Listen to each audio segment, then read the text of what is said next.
Fala, guias, professor Felipe na área, e hoje nós vamos tecer alguns comentários aí sobre a nossa lei de crimes hediondos lá, tá? Lei 8.072 de 1990, lei que por diversas vezes aí foi alterada, foram inseridos novos crimes, foram inseridas novas condutas mais recentes aí no pacote anticrime, sem falar das novas legislações extravagantes, tá bom? Então, vamos lá. Primeiro, a lei de crimes hediondos. O importante é você sempre ter em mente que o rol de crimes hediondos é um rol taxativo, tá bom?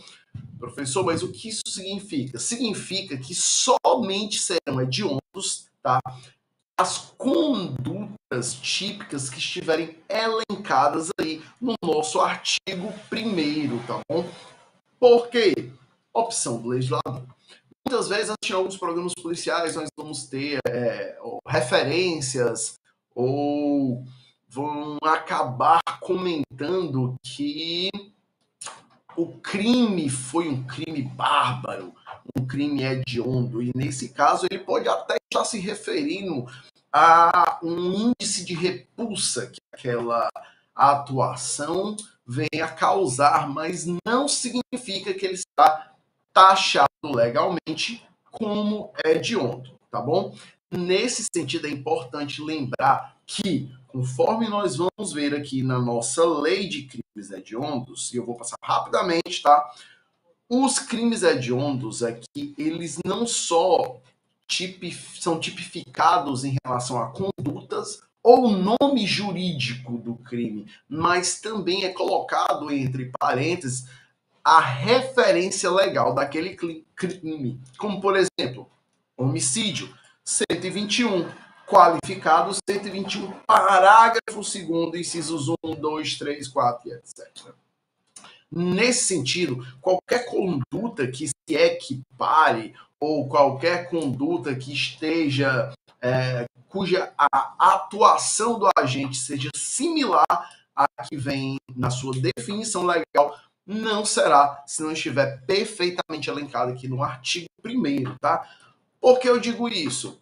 Principalmente para quem estuda, por exemplo, para as carreiras militares, onde você terá crimes que vão estar no Código Penal Militar, tá? Nesse caso específico, se o agente responder por crime do Código Penal Militar, ele não vai ser hediondo. Por quê? Pelo princípio dessa taxatividade. Nesse caso, se você bem observar, por exemplo, que é o homicídio 121, consideram-se crimes hediondos os seguintes crimes. Vamos lá. Inciso 1º, homicídio, artigo 121 do Código Penal. Nesse caso, ele não faz nenhuma referência ao Código Penal Militar. Então, a taxatividade é expressa, não podendo haver, tá, uma interpretação para além do que diz a norma. Nesse caso, eu não posso pegar um crime do Código Penal Militar e, por uma interpretação extensiva, eu dizer que como a conduta foi uma conduta similar, ou até mesmo igual à que está no Código Penal, então seria ele hediondo, tá bom? Não podemos fazer isso, tá bom? Em relação aos crimes hediondos, vamos lá para o nosso inciso 1º, tá bom? O homicídio, ele será hediondo quando praticado em atividade típica de grupo de extermínio. Nesse caso, a lei de crimes hediondos ela só trouxe um tipo de homicídio simples que será hediondo. No caso é esse, praticado em atividade típica de grupo de extermínio, tá?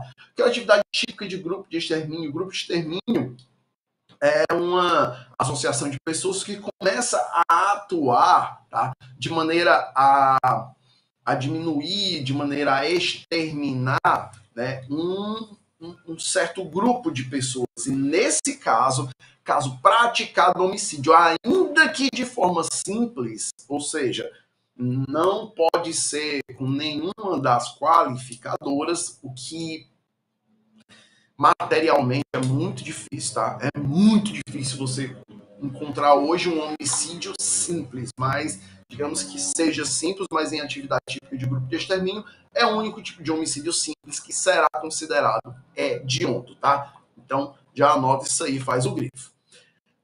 Ainda que é cometido por um só agente e o homicídio qualificado. Vamos lá. A gente aqui no artigo 121, nós vamos ter as qualificadoras aqui, das quais vai incidir aí essa característica de crimes hediondos, tá? Vamos abrir aqui o nosso Código Penal.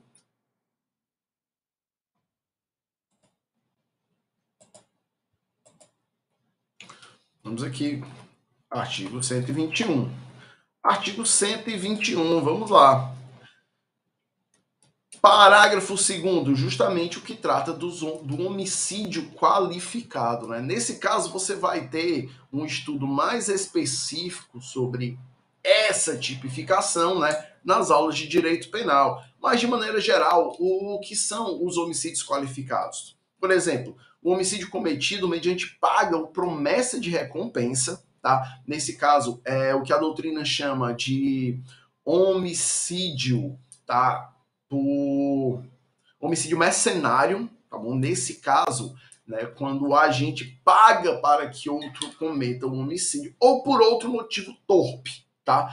Lembrando que esse outro motivo torpe não é aquela vedação de interpretação extensiva, porque aqui a lei ela disse menos do que ela queria, mas ela disse. Então, motivos considerados torpes também vão qualificar um homicídio. Motivos fúteis também, tá? Outra coisa, emprego de veneno, fogo, explosivo, asfixia, tortura, outro meio insidioso ou cruel, ou que possa resultar de perigo comum. Aqui você vai ter nos primeiros pontos, né, veneno, fogo, explosivo, asfixia, tortura, né, um meio pelo qual se pratica o homicídio. Lembrando, nesse caso, sempre que a intenção do agente vai ser de praticar o homicídio.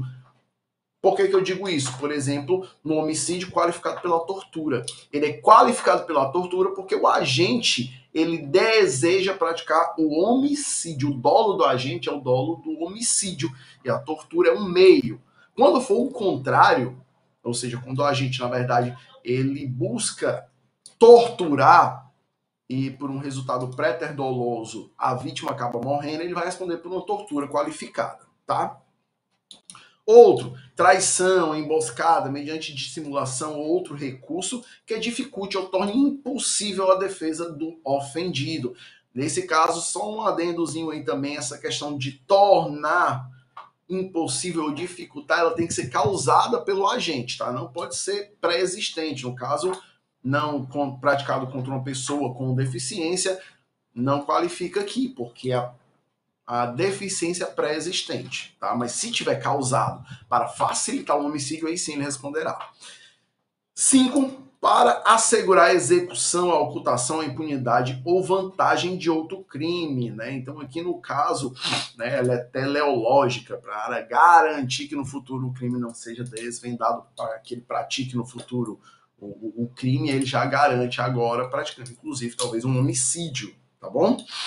Você vai ter ainda o feminicídio, e aí uma diferença, tá, específica entre o feminicídio e o femicídio, todo mundo fala isso, mas o femicídio, tá, é a morte de uma mulher. O feminicídio é, no caso, o homicídio praticado contra uma mulher em razão de ser mulher, né? Ou seja, por preconceitos aí, pelo machismo, por preconceitos de gênero, tá, por questões de gênero, na verdade, tá bom?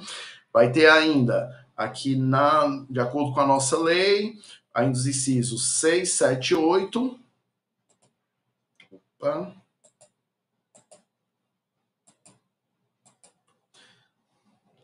6, 7. Contra a autoridade ou agente descrito no 142 ou 144, ou seja, as autoridades militares e as os agentes de segurança pública, conforme artigo 142 e 144 da Constituição Federal, tá? Lembrando que o homicídio, nesse caso, ele tem um dolo específico. O dolo é que esse homicídio seja praticado, tá bom? Em decorrência da função. Ou seja, quando o agente ele deseja matar, né, deseja cometer um homicídio contra um agente do 144 ou contra as forças militares do 142, pelo simples fato delas serem militares ou serem da Força de Segurança Pública. Mas não só elas, tá? Companheiro, parente, consanguíneo até o 3º grau, tá? Lembrando, 3º grau, tá? Então, nesse caso, também responderá por esse homicídio qualificado, o que, no caso, também, tá? Será aí um crime hediondo, tá? Voltando aqui para a nossa... Deixa eu botar essa notificação. Voltando aqui para a nossa lei de crimes hediondos, inciso 8, com emprego de arma de fogo de uso restrito ou proibido, tá bom? E, por último, a gente vai ter aqui o inciso 9, não é isso? 9, que é o homicídio contra menor de 14 anos. Lembrando que esse homicídio contra menor de 14 anos, tá? Ele foi inserido aí pela Lei 14.344, agora em 2022, que é a Lei Henri Borel, tá bom? Então, última alteração legislativa inseriu aí essa qualificadora do crime de homicídio, o que reverbera diretamente lá na nossa lei de crimes hediondos, tá bom? Tá aqui, ó. Vamos anotar. Tá aqui uma observação. Lei Henri Borel, tá bom? Só para a gente ter essa informação aqui atualizada.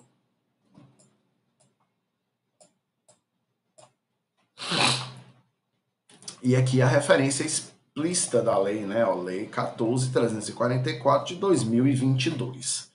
Vamos ter aqui, ó, inciso 1º, lesão corporal de natureza gravíssima, que vai estar lá no artigo 129, parágrafo 2º do Código Penal, e lesão corporal seguida de morte, que é uma lesão cujo resultado é préter doloso, ou seja, na verdade o agente ele tem interesse na lesão, né? Mas acaba que a vítima venha a falecer.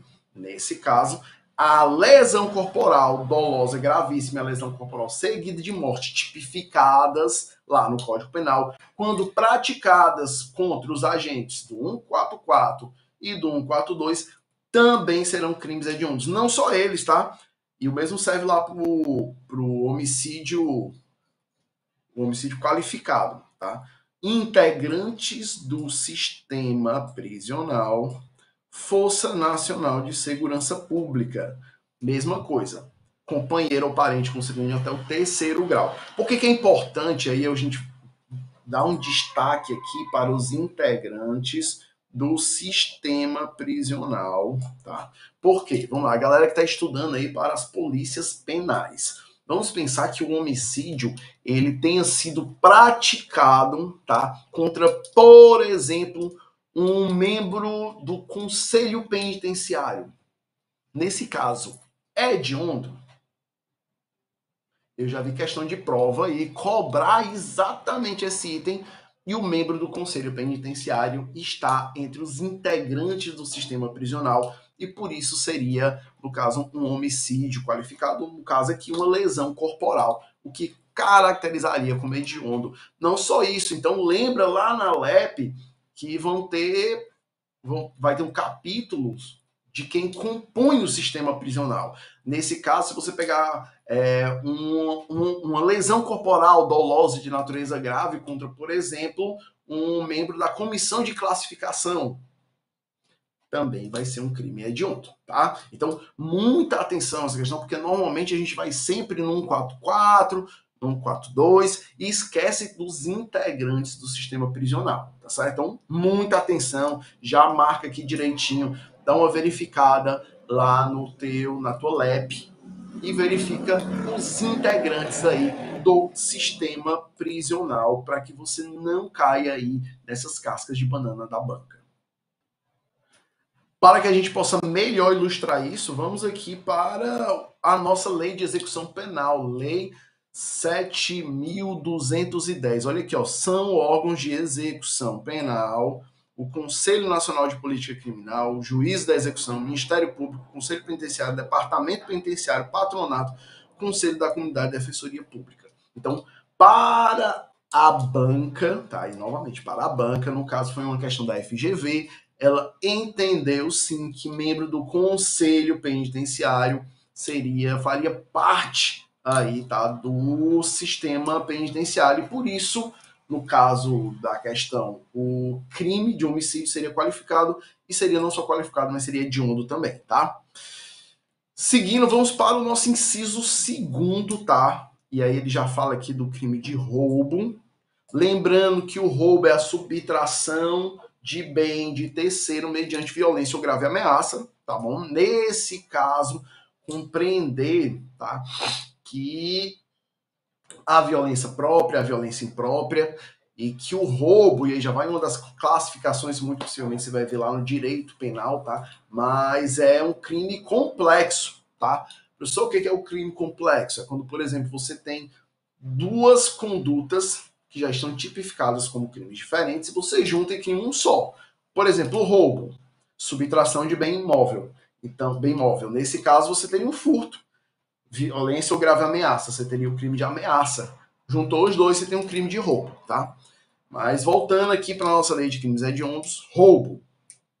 Uma observação aqui é o artigo 157, parágrafo 2º, que é o roubo circunstanciado pela restrição de liberdade da vítima. Vamos aqui para o nosso artigo 157, parágrafo 2º, para que a gente, o importante que ao fazer a leitura da lei de crimes hediondos, por ser uma lei também muito pequena e que faz sempre referência direta, é importante que você faça o estudo dela junto com o Código Penal, tá? Então vamos aqui, ó, 157, parágrafo 157, parágrafo 2º, inciso 5º. Subtrair coisa alheia móvel para si ou para outra, mediante grave ameaça, violência à pessoa, ou depois de havê-la, por qualquer meio, reduzida à impossibilidade de resistência. Vamos aqui, parágrafo 2º, 5. Se o agente mantém a vítima em seu poder, restringindo a sua liberdade. Nesse caso, a atuação do agente nesse tipo de roubo é, por exemplo, o agente que invade uma casa, tá? E enquanto rouba os pertences daquela casa, mantém as vítimas, por exemplo, trancadas no banheiro, restringindo assim a liberdade das vítimas, tá bom? Então, nesse caso específico, o roubo será hediondo. Conforme eu disse, o princípio da taxatividade na lei de crimes hediondos, ele indica especificamente quais crimes são hediondos. Então, o roubo ele só vai ser hediondo no caso do 157, parágrafo 2º, inciso 5º, no item B, vamos lá, emprego de arma de fogo, tá? Nos termos do 157, parágrafo 2A, vamos lá, 157, parágrafo 2A. Se a violência é exercida com arma de fogo. Vamos lá. Aqui ele fala arma de fogo de maneira geral. Então, tanto faz se é permitido, se é proibido, se é restrito. É com emprego de arma de fogo. Então, o roubo com emprego de arma de fogo, ele vai ser hediondo. Observação, tá? Então, vamos lá. Inciso 2, roubo. Circunstanciado pela restrição de liberdade da vítima, como vimos, e agora vamos para o item B, tá? O que diz o item B aqui? Ele fala que o roubo, ele será hediondo se circunstanciado pelo emprego de arma de fogo ou pelo emprego de arma de fogo de uso proibido ou restrito. Nesse caso, usou a arma de fogo, vai ser hediondo, tá? Conforme está colocado aonde aqui? No artigo 157, parágrafo 2º, inciso 1, e no ciclo 7, parágrafo 2B. Vamos ler. 157.2a, 1. Se a violência ou a ameaça é exercida com arma de fogo. E depois ele vai para o parágrafo 2b, se a violência ou grave ameaça é exercida com arma de fogo de uso restrito ou proibido por uma atecnia legislativa, o uso de explosivo ou que cause perigo comum, ele não foi elencado em crime hediondo. Então, sim, meus caros e minhas caras, se você roubar um explosivo, ele não é hediondo, tá bom? Então, muita atenção. E ser qualificado pelo resultado lesão grave ou morte. Lesão grave ou morte. Essa morte aqui é o que nós conhecemos como o latrocínio, tá bom? Só uma observação. E lesão corporal grave, que vai ter que ser nos termos lá do 129. Então, redação aqui do 157, parágrafo 3º. Se da violência resulta lesão corporal grave ou morte, tá bom? Então, nesse caso, o roubo também será hediondo. Então, nesse caso, nós temos três possibilidades do roubo ser hediondo. Todas as outras não será hediondo, tá? Vamos para o terceiro, extorsão qualificada pela restrição de liberdade da vítima, ocorrendo lesão corporal ou morte. Vamos lá. Extorsão qualificada pela restrição de liberdade da vítima. Primeiro, vamos entender aqui, ó, o crime de extorsão. A extorsão está lá no artigo 158 do nosso Código Penal. Extorsão é constranger alguém mediante violência ou grave ameaça, parece com roubo, né? Com o intuito de obter para si ou para outrem vantagem indevida econômica, tá? Então, nesse caso, a vantagem deve ser econômica, a fazer, tolerar que se faça ou deixar de fazer alguma coisa. A maior diferença aí da extorsão para o roubo é que na extorsão você precisa da vítima. A vítima tem que tolerar, tem que fazer, ou tem que deixar que alguém faça, tá? Então, a maior diferença é essa aí. Porém, a nossa lei de crimes hediondos, ela não considera a extorsão lato sensu, de maneira geral, como crime hediondo. Ela vai entender que a extorsão vai ser crime hediondo no caso aqui, ó, do parágrafo 3º, tá bom? Então vamos aqui, o parágrafo 3º. Se o crime é cometido mediante restrição de liberdade da vítima e essa condição é necessária para a obtenção da vantagem econômica. Nesse caso aqui, o que a gente chama daqueles sequestros relâmpagos, tá? Então, foi justamente que era quando a vítima ela tinha sua liberdade restrita, ela era levada até um caixa eletrônico e era obrigado a sacar dinheiro para entregar aí para o agente. Então, esse caso específico de extorsão, ela vai ser aí um crime hediondo. Lembrando que essa extorsão há uma restrição de liberdade. Porém, essa restrição de liberdade, ela se dá para que a vítima, ela faça a entrega dessa vantagem econômica, tá bom? Então, muita observação com isso. Por quê? Porque na tua lei de crimes hediondos, ela também vai trazer o artigo 159, caput, parágrafo 1º, 2º e 3º, que no caso é a extorsão mediante sequestro. Tá? Nesse caso, vamos aqui. O que é extorsão mediante sequestro, ou vulgarmente conhecida como sequestro? O agente vai sequestrar pessoa com o fim de obter para si ou para outrem qualquer vantagem. Primeiro ponto é qualquer vantagem. Não é uma vantagem somente econômica, tá? Como condição de preço ou como condição ou preço de resgate. Então, nesse caso, é o agente, por exemplo, que sequestra a família de um gerente de banco e diz que somente vai libertar sob a condição de que o gerente, por exemplo, não tranque o cofre. Nesse caso, veja que não é uma vantagem econômica direta, mas ele está pedindo que ele haja como uma condição. E quem age não é quem está com a liberdade restrita, mas um terceiro, tá? E como preço de resgate, aquela história, eu sequestrei aqui o seu filho e só vou libertá-lo, só vou devolvê-lo, né, no caso de ser pago uma quantia X. Né? Nesse caso é um preço de resgate, mas lembrando que nesse caso o agente ele restringe a liberdade de um para exigir de outro a vantagem indevida, tá bom? Então, essa é a principal importância. No caso, a lei de crimes hediondos, ela trouxe que a extorsão mediante sequestro, ela será hedionda nos termos do caput e das qualificadoras, ou seja, não só sequestrar, mas sequestrou, durou mais de 24 horas, se resulta lesão corporal grave, se resulta morte, se é cometido em concurso de agentes, em todos esses casos, tá bom? Ele será aí crime hediondo, tá bom?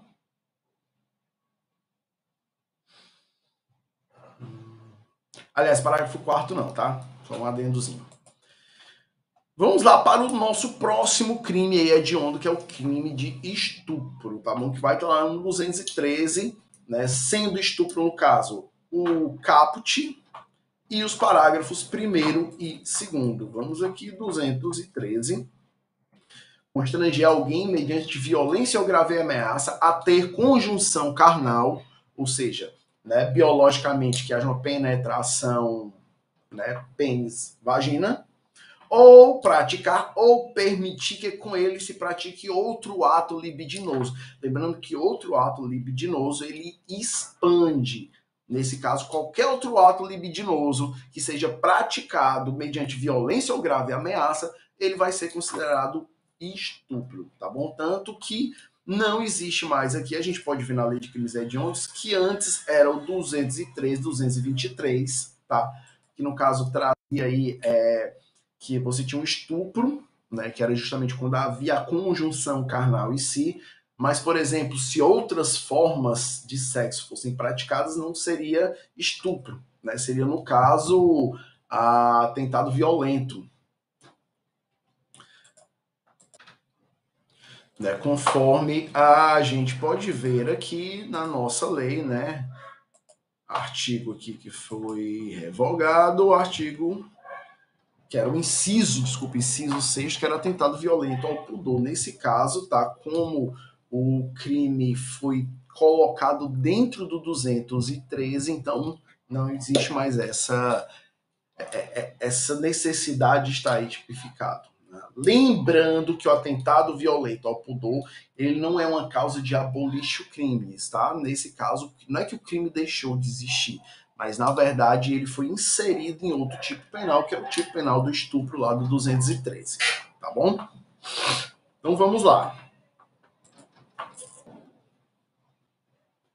Vamos agora para o nosso próximo crime aí tipificado como hediondo. Nós vamos ter o estupro de vulnerável, artigo 217-A e parágrafos 1º, 2º, 3º, 4º. O que diz o 217-A? É estupro, ter conjunção carnal ou praticar outro ato libidinoso com menor de 14 anos. E, novamente, outro ato libidinoso significa qualquer ato cuja o dolo seja satisfazer lascívia própria, né? No caso, contra menor de 14 anos. Lembrando que quando ele fala menor de 14 anos, ele não coloca violência, grave ameaça, independe disso, como a gente vai ver lá no parágrafo 5º do artigo 217. Né? As penas previstas no caput, artigos 1º, 3º, 4º, aplicam-se independente do consentimento da vítima ou do fato dela já ter tido relações sexuais antes do crime. Ou seja, digamos que um agente maior de idade tem uma namorada, por exemplo, a gente tem 18 anos completos e a namorada dele tem 13 anos. Eles já namoram há um ano. E ela, decidida a casar com ele, né, e ele acreditando nisso, de repente ele a leva para um sítio. E nesse sítio, né, ele pede ela em casamento, ela não aceita e ele a mesmo já tendo tido relações sexuais no passado, durante o relacionamento. Independente disso, ele responderá por estupro de vulnerável, pois ela tem menos de 13 anos, independente deles já terem relações, e nesse caso específico, independente deles já terem tido relações anteriores.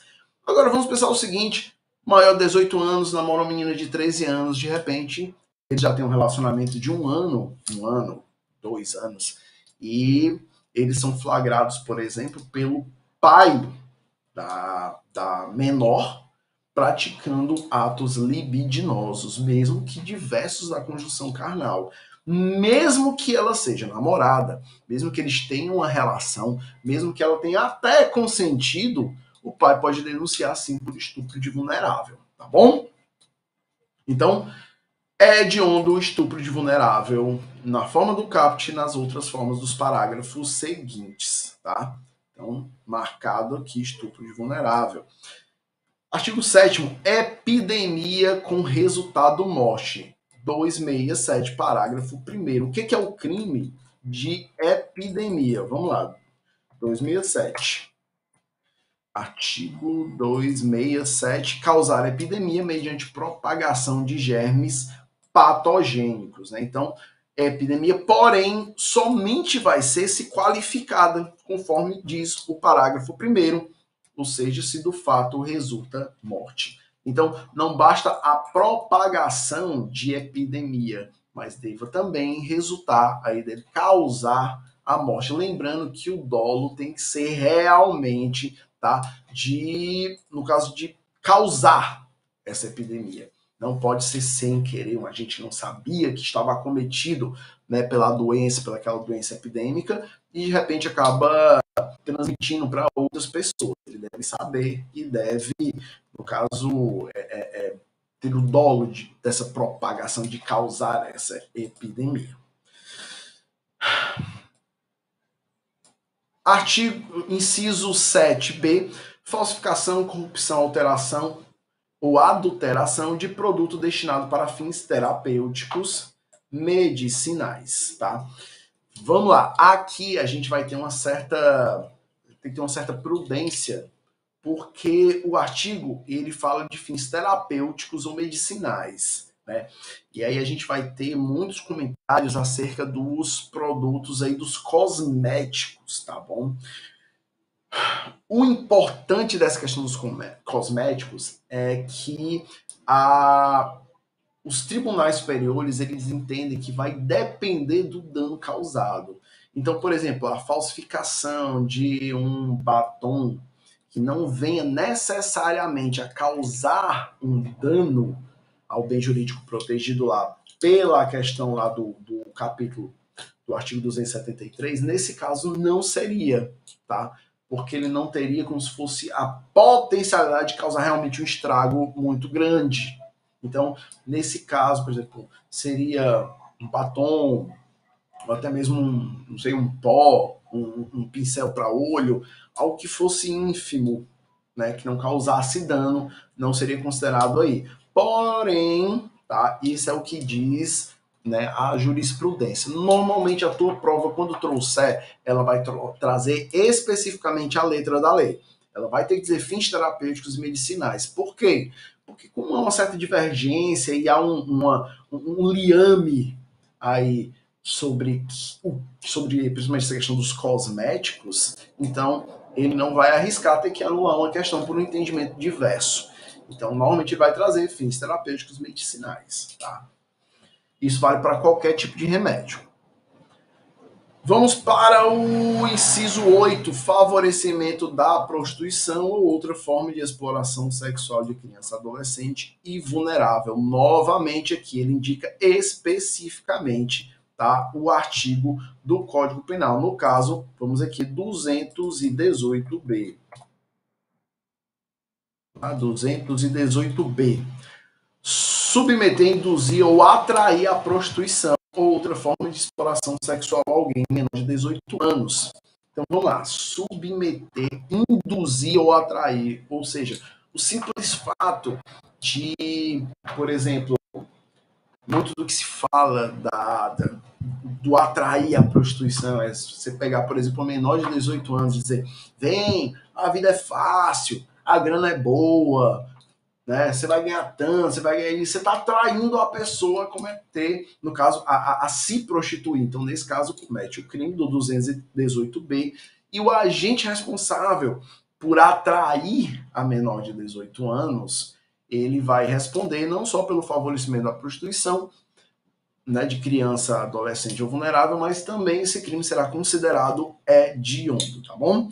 Não só menor de 18 anos, mas quem por enfermidade ou deficiência mental não tem o necessário discernimento, né, a prática do ato.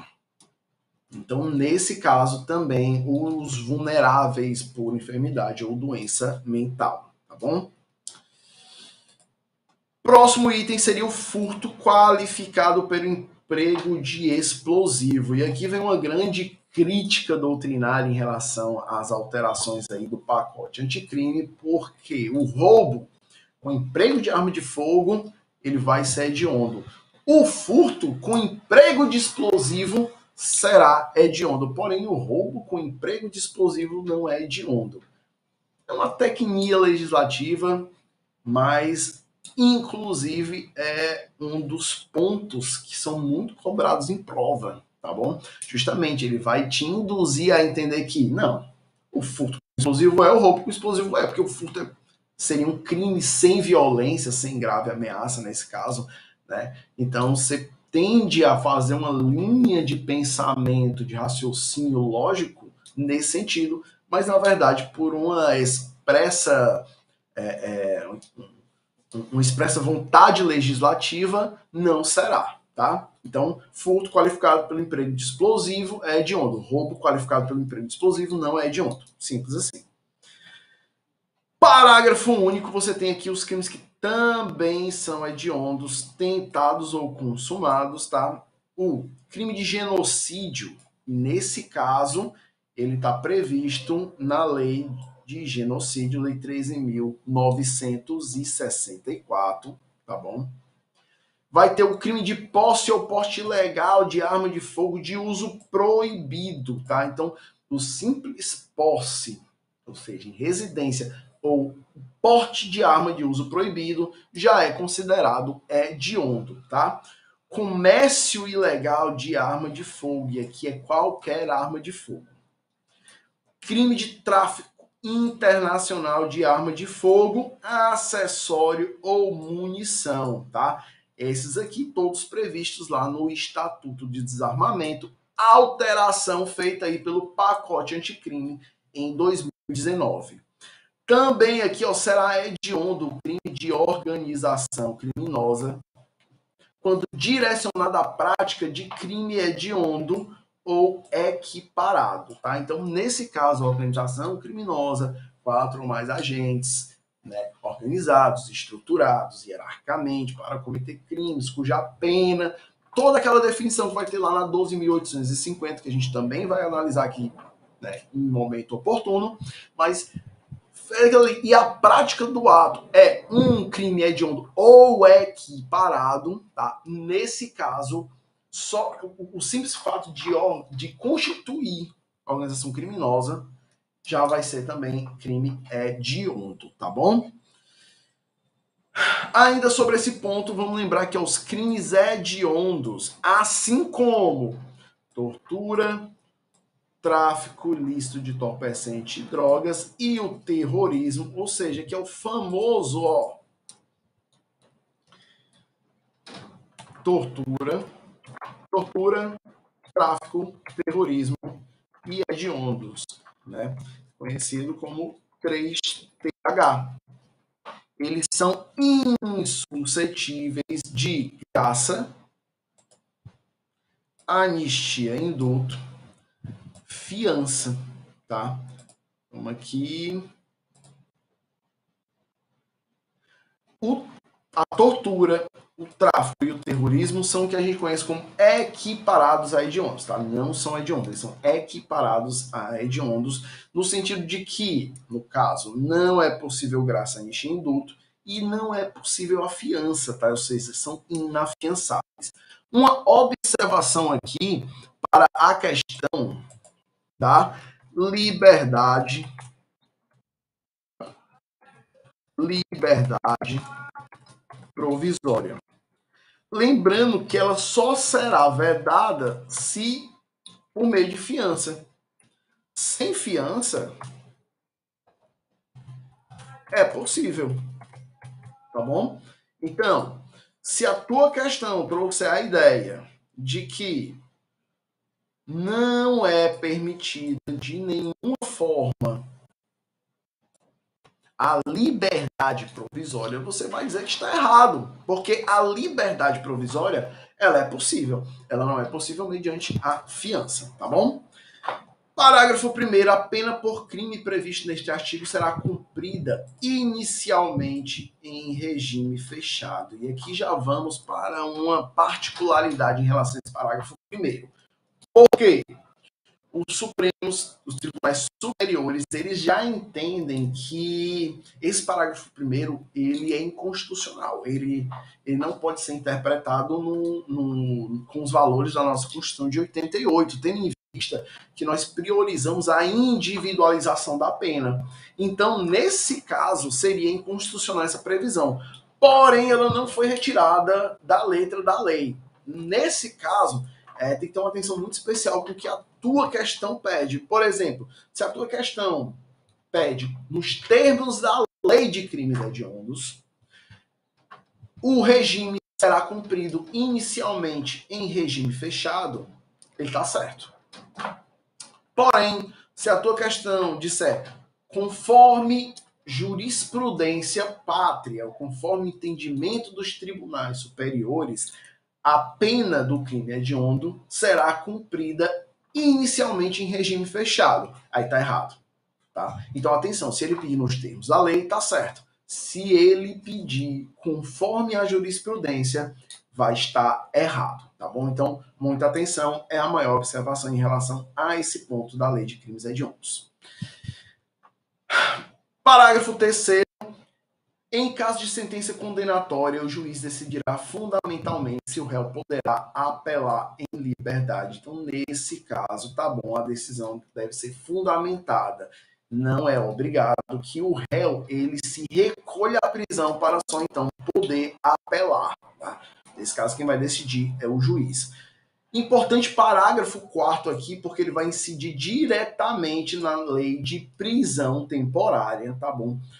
Quando diz que o prazo da prisão temporária será de 30 dias para os crimes previstos aqui como hediondos, tá bom? Então, muita atenção aqui, podendo ser, inclusive, prorrogável por igual período. Ou seja, nesse caso, a prisão temporária será de 30 ou 60 dias. Ok? Então, muita atenção com essa observação, com essa consequência do crime hediondo lá na lei na lei da prisão temporária, tá? Artigo 3º vai incidir normalmente lá na questão da execução da pena, né, quando diz que a União manterá estabelecimento de segurança máxima destinado ao cumprimento de penas impostas a condenados de alta periculosidade. Tá? Ademais, a lei de crimes hediondos, tá? Ela vai alterar também, impactar diretamente, tá? Na nossa lei de execução penal. Tendo em vista que os crimes hediondos, eles vão ter ali uma aplicação mais diferenciada em relação à progressão de regime. Por quê? Com as alterações aí da lei de execução penal, o que antes a progressão era realizada por frações, agora ela é realizada em porcentagem.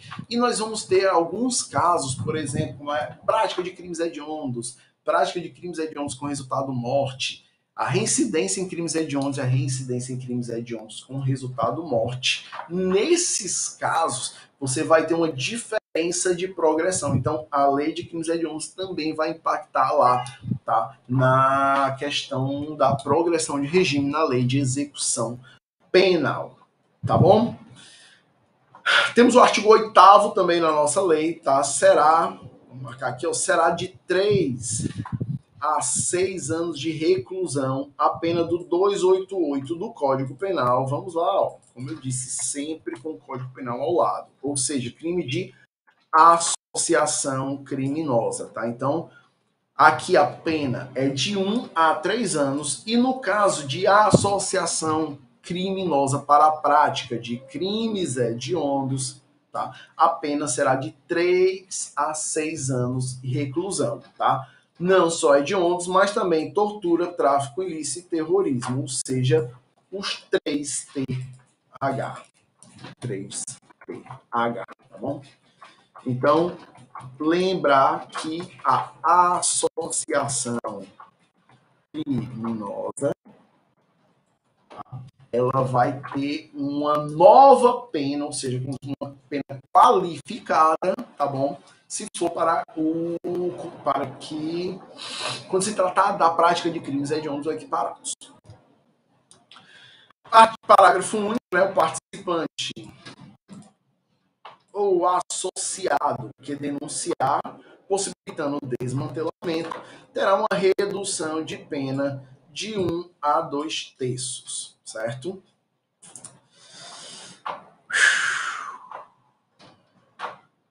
E de mais complicado sobre a nossa lei de crimes hediondos, nós vamos ter essas observações aí para você, tá? Vamos agora tratar um pouquinho de algumas jurisprudências que sejam mais específicas, que é o que talvez possa complicar aí a tua vida na hora das provas. Então vamos lá, sobre algumas questões mais jurisprudenciais acerca da lei de crimes hediondos, eu vou iniciar aqui destacando sobre a questão do privilégio, tá? É de compreensão, de entendimento de todos de que o privilégio ele vai sempre retirar a hediondez do crime, tá? Então, muito cuidado com as figuras de privilégio do crime. Por exemplo, recentemente saiu uma notícia de que um ministro ele concedeu, né, no caso, ele entendeu que o agente que levava 1 tonelada, né, de cocaína, ou era maconha, ele era considerado, tá? Foi considerado tráfico privilegiado. E nesse caso não seria, então, hediondo. Realmente é de chocar. Você fica pensando, mas nossa, olha o quanto e tudo. Mas vamos lá. Se a gente prestar muita atenção aí à questão do privilégio do tráfico, conforme diz lá o artigo 33, parágrafo 4º, ele é muito claro. Vamos lá, ó. Nos delitos definidos no caput desse artigo, no parágrafo 1º, as penas poderão ser reduzidas de 1/6 a 2 terços, desde que o agente seja primário, tenha bons antecedentes, não se dedique a atividades criminosas e nem integre organização criminosa. Então, nesse caso, o legislador ele não fez uma opção por quantidade, nem por pureza, nem por tipo de tóxico. Ele fez especificamente por condições aqui objetivas. Então, estando presente, o tráfico é privilegiado, tá bom? E sendo privilegiado, se retira a hediondez. Então, a gente pode ficar chocado, a gente pode ficar irritado, mas o problema é muito mais legislativo. E para você que estuda para concurso, o importante é entender a lei. Se a lei trouxer que ele estava com 200 toneladas de maconha num caminhão, mas se a lei disser que ele era primário, tinha bons antecedentes, não se dedica a atividades criminosas, nem compõe organização criminosa, vai ser tráfico privilegiado e nesse caso não vai ser hediondo, tá bom? Outra atenção que eu falo aqui em relação à taxatividade da lei, olha só. Lá na nossa lei de crimes hediondos, a gente viu que o crime de posse ou porte ilegal de arma de fogo de uso proibido, ele vai ser crime hediondo. Porém, lá no nosso Estatuto do Desarmamento, vamos olhar aqui no artigo 16, você vai ter, tá, a concepção, né, do que seria, né, o crime de porte ilegal de arma de fogo de uso restrito, e vai ter no parágrafo 1º condutas que vão ser equiparadas a esse crime de posse ou porte de arma de fogo de uso restrito. Porém, pelo princípio da taxatividade, a lei de crimes hediondos, ela disse somente artigo 16, não trazendo, ao contrário das outras vezes, nenhum dos parágrafos. Nesse caso, caso a agente cometa o crime com a arma de uso permitido, mas cuja numeração esteja raspada, ele não vai cometer crime hediondo. Por quê? Porque essa conduta ela está no parágrafo 1º do artigo 16. Então, há entendimentos, há julgados já nesse sentido. Então, muita atenção em relação a essa taxatividade, porque dependendo da tua banca, ela pode pegar muito pesado com isso aí, tá bom? Então, muita atenção a esses dois primeiros bizus aí, esses dois primeiros tópicos jurisprudenciais que podem sim complicar a tua vida na hora da prova. E a última dica aqui de hoje, importante para a lei de crimes hediondos, já fazendo uma correlação aí também, e novamente com a lei de drogas e relação com o princípio da taxatividade, vamos olhar aqui na lei de crimes hediondos, nosso artigo 8º. Vamos lá, artigo 8º, onde ele qualifica, né, será de 3 a 6 anos de reclusão a pena prevista no 288, no caso, como a gente viu, de associação criminosa. Novamente, por tratar especificamente do artigo 288 do Código Penal, o artigo 35 da Lei de Drogas, ou seja, a Lei 11.343, onde fala que associarem-se 2 ou mais pessoas para o fim de praticar, reiteradamente ou não, qualquer dos crimes previstos no artigo 33, caput, parágrafo 1º e 34 dessa lei, reclusão de 3 a 10 anos. Nesse caso, a associação para o tráfico de drogas, ele não é hediondo. Por quê? E não vai ser aplicado, na verdade, o artigo 8º. Por quê? Porque quando ele fala no artigo 8º e fala da pena, ele fala especificamente aqui, ó, do artigo 288 do Código Penal, tá bom? Então, muito cuidado, lembrar sempre do princípio aí da taxatividade, tendo em vista que essa foi a opção legislativa para a definição da hediondez das práticas ou condutas criminosas, beleza? Então é isso aí, galera. Gostou, tá? Curte, encaminha aqui, manda um alô, coloca teu comentário, repassa para um amigo, favorita aí. E sempre que possível a gente vai estar soltando novas dicas, um novo bate-papo aqui sobre a nossa extensa legislação extravagante, beleza? Então é isso aí, águias. Foi bom estar com vocês, brincar com vocês, fazer dessa vida o que a gente quiser. Boa, águia!